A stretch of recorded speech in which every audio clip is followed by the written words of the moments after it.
कंचन के बेटे ऋषि की शादी कहीं नहीं हो रही थी। एक तो ऋषि मोटा, ऊपर से कमाई भी कोई खास नहीं। लेकिन कंचन को तो शौक था मॉडर्न बहू लाने का, और उसे एक दिन ऐसी लड़की मिल भी जाती है।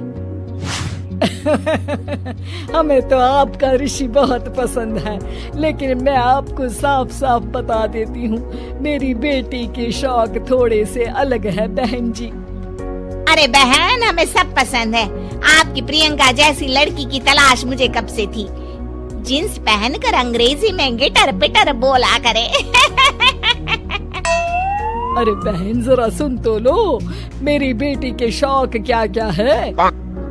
अरे नहीं नहीं बहन, बस लड़की को देख लिया तो सब कुछ देख लिया। आप ना शादी की तैयारी करो, और वो जरा सामान की लिस्ट भी दी है ना मैंने। हाँ बहन जी, सारा सामान शादी से एक दिन पहले ही आपके दरवाजे आ जाएगा। मजा आ गया, मजा आ गया। अब तो बस आप शादी की तैयारी करो।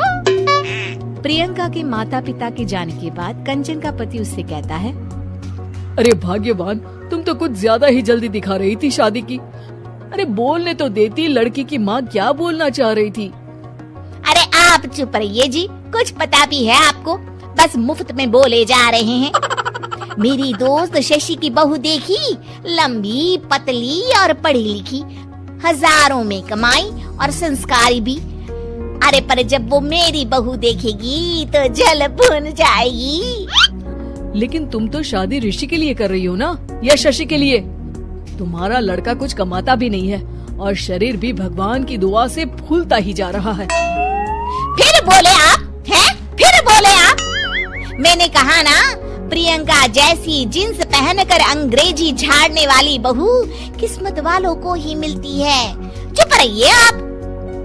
पति के लाख कहने पर भी कंचन ऋषि की शादी प्रियंका से करवा देती है।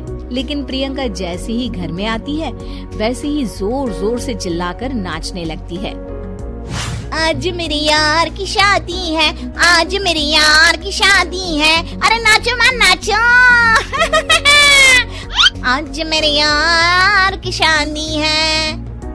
कंचन, उसका पति और ऋषि ये देखकर हैरान रह जाते हैं। लग रहा है बहू को शादी की बड़ी खुशी है। हाँ हाँ, बहू क्यों नहीं, हम भी नाचेंगे। अरे नाचो नाचो जी, मुंह क्या देख रहे हो, चलो चलो नाचो, बहू कह रही है। कंचन ये कहकर प्रियंका के साथ नाचने लगती है। ऋषि और उसके पिता वहाँ से चले जाते हैं। अगले दिन कंचन अपनी सहेलियों को प्रियंका से मिलवाने के लिए घर बुलाती है, जहाँ शशि भी आती है। अरे शशि, कैसी हो? मैं ना तुम्हें प्रियंका से मिलवाती हूँ। अरे सच में बहुत ही एडवांस सोच की लड़की है, कितने मॉडर्न ख्यालात है उसके, पता है तुम्हें? अरे हाँ कंचन, जरूर। बच्चों की शादी अच्छी ही होनी चाहिए, और वैसे भी तुझे तो शुरू से ही ऊंचे ख्याल की बहू चाहिए थी।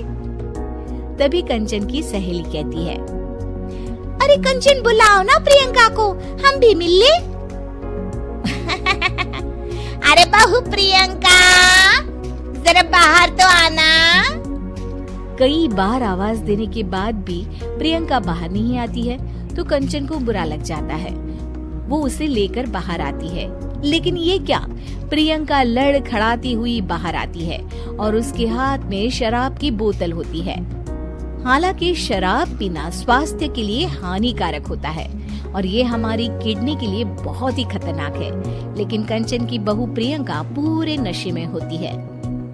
अरे इतने सारे लोग। ये कहकर वो शशि के पास जाती है। आंटी जी, पत्ते खेलेंगी, पत्ते। अरे दूर हो, दूर हो, तुम्हारे मुंह से तो शराब की बदबू आ रही है। अरे कंचन, माना तुम्हें मॉडर्न बहू चाहिए, लेकिन आधुनिकता का मतलब ये तो नहीं ना। बुरा न मानना कंचन, तुम्हें पता था कि तुम्हारे बेटे की कमाई और शरीर दोनों ही ठीक नहीं है, तो तुम्हें उसी हिसाब की लड़की से शादी करवानी चाहिए थी। ऐसा कहकर सभी औरतें वहाँ से चली जाती है। तभी प्रियंका की माँ कंचन के घर आती है। अरे बहन जी, बड़ी बड़ी चालाक निकली आप तो। बिना बताए अपनी पियक्कड़ बेटी मेरे लायक बेटे के गले में बांध दी। आय हाय, बड़ी आई बिना बताए। उस दिन जब मैं ये बात बता रही थी तो तुम तो सुनने को भी तैयार नहीं थी। अब भुगतो तुम। ये कहकर वो वहाँ से वापस चली जाती है। सबके जाने के बाद कंचन अपना सर पकड़ लेती है। हाय रे, आधुनिकता की अंधी दौड़ में मैं अपनी संस्कृति ही भूल बैठी थी। अब तो राम ही बचाए मुझे।